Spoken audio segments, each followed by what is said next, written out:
welcome to On The Verge YouTube channel. Don't forget to like, comment and subscribe. So today we're diving into an important topic, one that can change lives.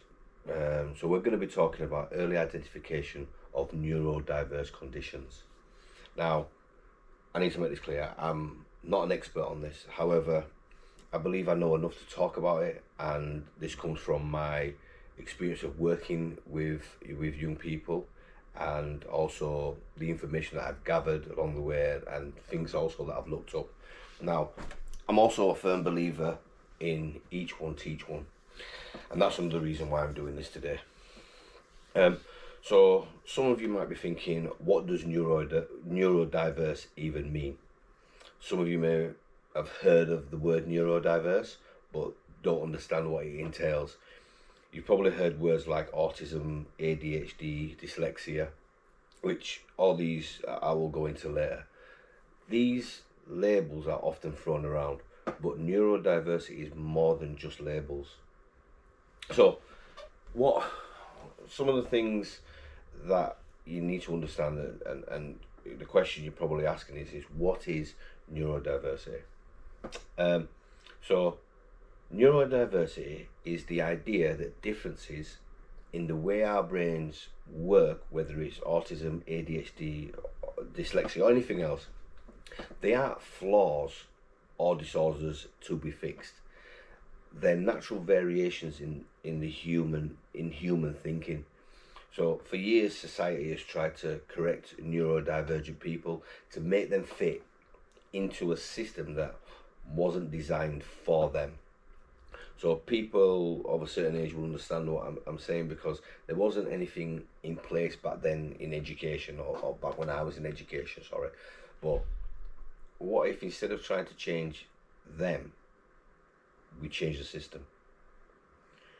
So let's talk about why early identification is crucial. So let me start by saying I have never been diagnosed with ADHD, but anybody that knows me or comes across or we cross paths, they'll tell you that I'm on the spectrum. They'll also say I'm high on the spectrum. I've never been diagnosed, so therefore in a sense I've never been labelled. Now, would I be bothered, or would it be okay if I was labelled? If I'm honestly, probably not. It wouldn't bother me. I'm just me. So again, let's go back into why early identification is important, and why am I talking about this today? Well, I'm speaking about it today because catching neurodivergence early means we can support individuals in ways that allow them to thrive. Without that early support, these individuals can struggle academically, socially and emotionally. Not because they're not capable, far from it, but because they're not getting the help they need when they need it. That's the difference. So some of the things that I will cover today, there'll be the science behind early identification, so why timing matters, how early identification transforms education and learning experiences, the deep impact on mental health, self-esteem and the emotional well-being, and also to say that how early identification benefits society as a whole, that whether that's economically, socially and also in the workplace, because these young people are going to go on to jobs. So whether you're a parent, carer or an educator, a healthcare professional, or just someone who wants to understand neurodiversity better, stick with me. This may turn out to be an eye-opener for you. And also I'm sure, you know, when we get the comments that come in, then obviously I'll be more open with myself as well. So let's start. I'm going to start with something to me which I find very fascinating. So I'm going to start with the brain, more specifically how the brain develops in childhood and why this window of time is so crucial for intervention. So our brains are constantly changing, adapting and the rewiring. So this is called Neuro Plasticity. But here's the key thing. When we're young, our brains are they're much more flexible. So they're like, as I can describe, they're like wet cement. So easier to shape and easier to mold. But between birth and the age of 5, trillions of neural connections are forming in a child's brain. So this means that the earlier we introduce the right interventions, the stronger those neural pathways become. Let me explain how early intervention makes a difference. Let's take autism as an example. Research has shown that early therapy, particularly speech and behavioural therapies, can significantly improve the conditions of social skills in autistic children. Same with ADHD. Early strategies that focus on executive function skills like planning and impulse control can make a huge difference in how a child navigates school and life. So let's flip that now. Let's flip that. So what happens when we don't identify neurodiversity early? So a child with undiagnosed ADHD may be labelled as lazy or disruptive rather than getting the support they need. A child with dyslexia might go years struggling with reading, thinking that they're stupid, when in reality they just need a different way to learn. When early intervention happens, we're not just improving skills, we're preventing a lifetime of struggle. That's something that we need to remember, especially in the climate that we're actually in now, with what's going on with our younger generation, with these children and young people. Education is supposed to be a great equaliser, the tool that gives every child an opportunity to succeed. But for neurodiverse children, education can often feel like an uphill battle. Let's be honest, the traditional school system designed for a very specific type of learner, one who can sit still for hours, listen to lectures, memorise information, perform well on standardised tests. That's not me blaming schools in any way. But what about the child or young person who learns best through, say, movement? What about those who need extra time to process information? What about those who thrive in hands-on learning rather than sitting at a desk for hours? What about them? For neurodiverse children and young people, this rigid structure can be incredibly frustrating. It's like, as an example, it's like trying to fit a square peg into a round hole. Now, look, don't get me wrong. There are lots of schools that are doing a fantastic job and catering to their neurodiverse children and young people's needs, but more needs to be done from the government. I would say more needs to be done.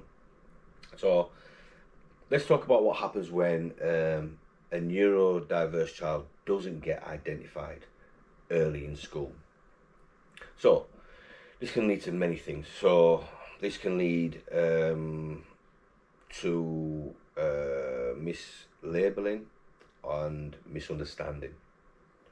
So as an example, an undiagnosed autistic child may be labelled as disruptive or antisocial when in reality they struggle with sensory overload and social cues.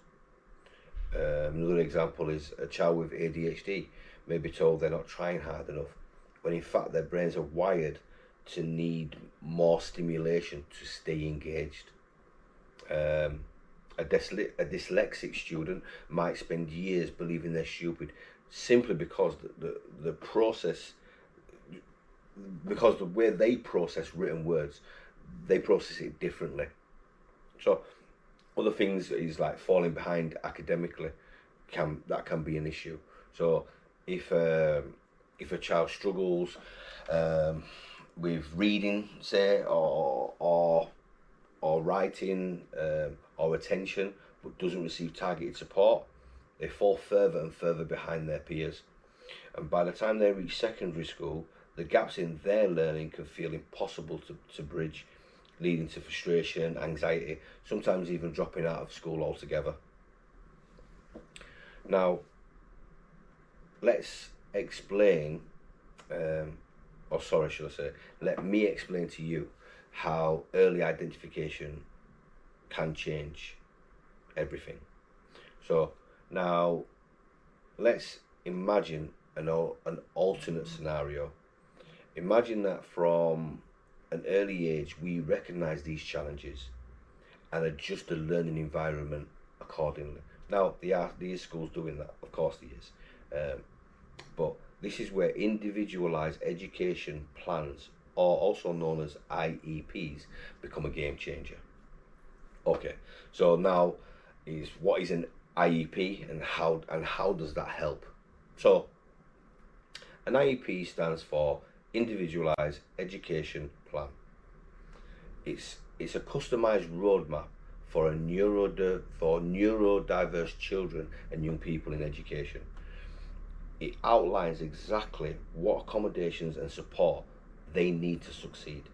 It's a personalized document developed for children and young people with special educational needs or disabilities. So some of your examples for IEPs, there's stuff like for dyslexia, you'll have access to audiobooks, speech to text technology, and extra time on tests. For ADHD, the ability to move around during lessons, alternative ways to complete assignments, and also scheduled breaks.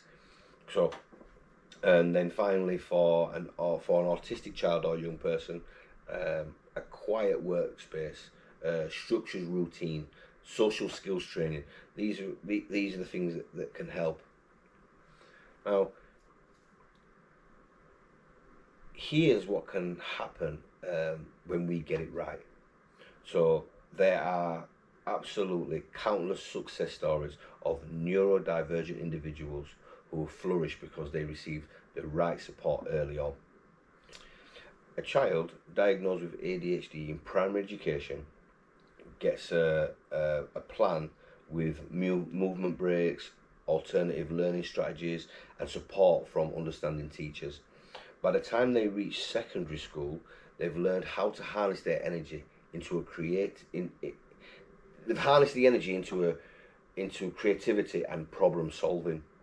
So a dyslexic child or young person given the right tools at age 7, instead of struggling for years, finally discovers their passion for storytelling and writing with the help of technology that accommodates their needs. When we meet neurodiverse children and young people and we shape education around their needs rather than forcing them to conform, the results are absolutely incredible. Okay, now what we also have to do now is we need to we're going to shift gears just for a moment. So let's talk about something personal. Let's talk about the emotional and mental toll of late diagnosis. So there are many hidden struggles of undiagnosed neurodivergent individuals. So imagine going through childhood feeling like you're different but not knowing why. Imagine constantly being told that you need to try harder, pay attention, stop being difficult. This is the reality for many neurodiverse individuals who don't receive a diagnosis early enough. Now, I just need you to imagine, one, how that young person is feeling because of that. That's something that is long term. Now, there's other research that shows that neurodivergent individuals are at a higher risk of anxiety, depression, and low self-esteem. So that's often because they've spent years feeling misunderstood. So what are the common mental health struggles among neurodiverse individuals? We spoke about 3 and we're going to cover them now. So ADHD, or attention deficit hyperactivity disorder, is a neurodevelopmental condition that affects a person's ability to regulate attention, impulses, and activity levels. It is one of the most common neurodiverse conditions and can impact people of all ages. This can leave individuals with chronic self-doubt, imposter syndrome, and feelings of failure. Now, some of the key characteristics of ADHD are attention, so that's difficulty focusing and staying to a task, struggles to concentrate on long-term tasks or instructions, easily distracted by external stimulation, so for example noises, movements, thoughts. They're frequently forgetful, loses things like keys or phones, often makes careless mistakes, and may struggle with organisation. Now, hyperactivity, so that is the high energy levels. So that's constantly moving, fidgeting, tapping or talking, difficulty in sitting still, even in situations that it's required, so like in a classroom or in meetings, feeling an internal sense of restlessness. Now, there's also the impulsivity part, so the acting without thinking. So we'll often interrupt conversations or blurts out answers before questions are finished. They may struggle with delayed gratification and waiting their turn. They make quick decisions without considering the consequences. So there's three main types of ADHD. I mean, there could be more, depending on which symptoms are most dominant.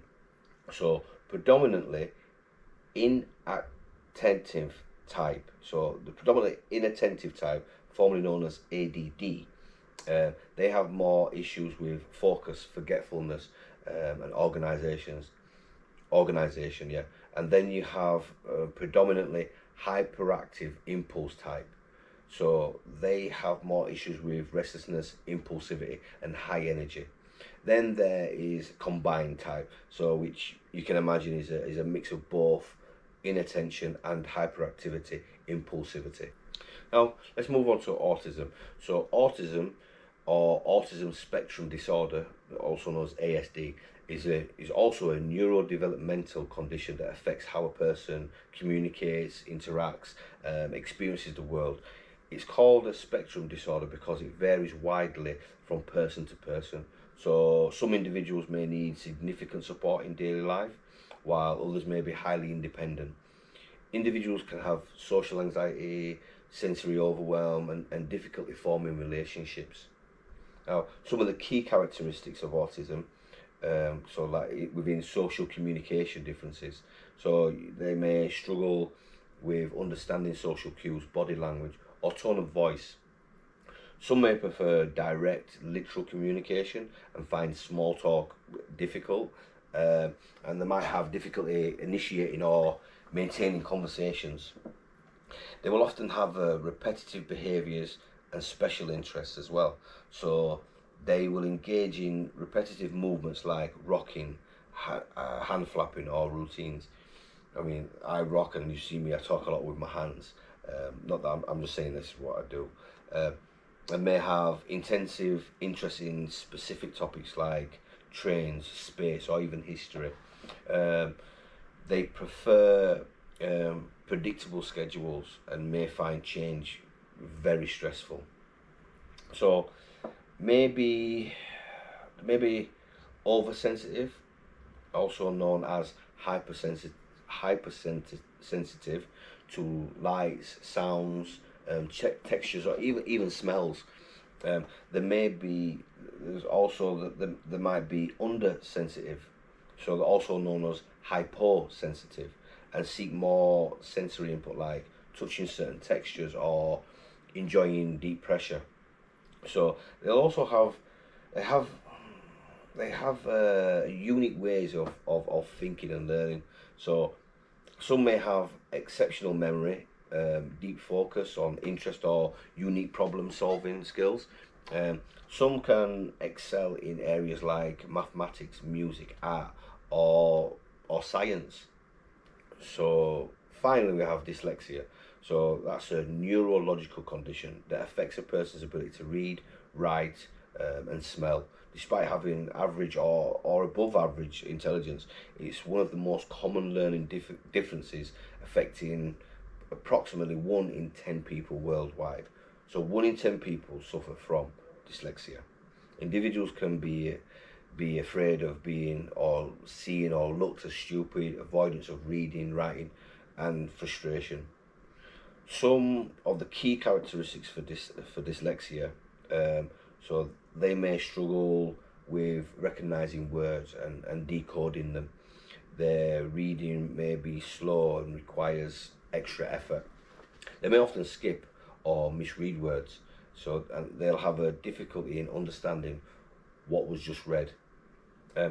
They'll frequently misspell words, even simple or familiar ones, difficulty in remembering how words are structured, struggle with organising their thoughts into writing, and they may actually avoid writing altogether due to the frustration. So they may also have difficulty remembering sequences such as the alphabet or months of the year. They could struggle, like they'll have trouble following multi-step instructions, often needing more time to process and respond to information that they've just been given. Now, what we have to do, you have to understand, when a child is diagnosed early, they gain something very powerful, which is self-understanding. They learn that they're not broken, they're not lazy, they're not bad at school, they just think differently. And we need to let them know that that's okay. When we give neurodivergent kids the tools to navigate the world on their terms, we empower them to see their differences as strengths and not as weaknesses. Now, personally, I believe that neurodiversity is an asset to society, and I'll explain why.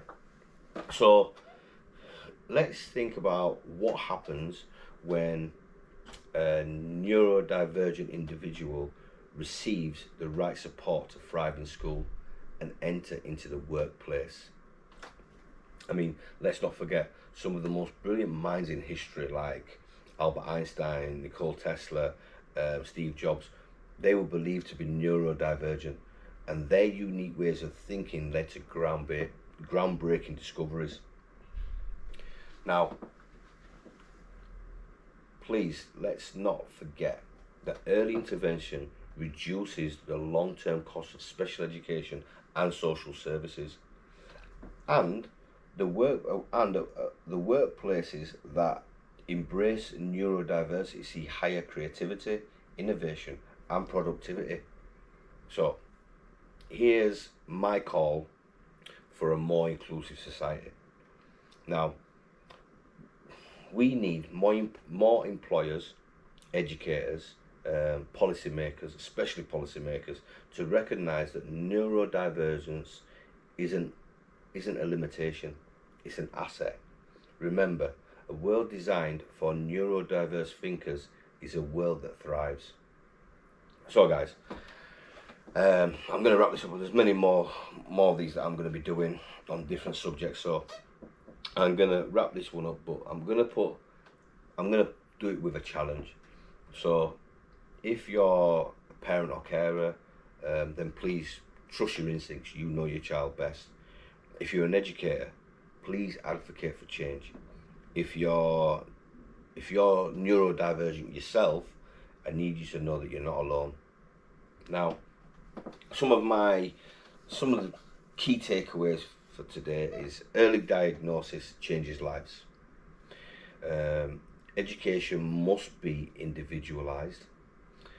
Mental health is just as important as academic success.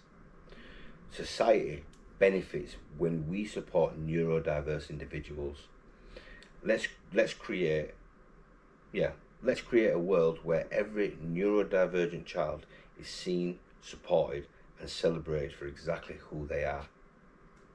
Guys, thank you for watching. I will be covering many more topics in the future, so please comment, like, and subscribe to the YouTube channel. Take care.